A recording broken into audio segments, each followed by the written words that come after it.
এ হাজি সাহেব, কি অবস্থা, ভালো নি?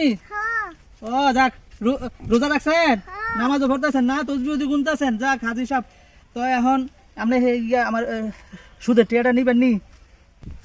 রমজান মাসে সুদের টাকা নেই না, রমজান মাসে আগে সুদের টাকা নেই না আমি। হাজি সাহেব, এই যে আপনার সুদের টাকাটা নিয়ে আইছিলাম, টিয়াটা নিবেন নি? এবার রোজা আমি রমজান মাসে টাকা আগে ধরি। মোবাইল তো ঠিক আছে, আপনি যেহেতু নিতেন না, আমি যাই গা। এবার কেটে ও, লই না পকেট পাশে নামাজ, আমি হাত দিয়ে টাকা নেই না তো, তো আমার পকেটে দিবি।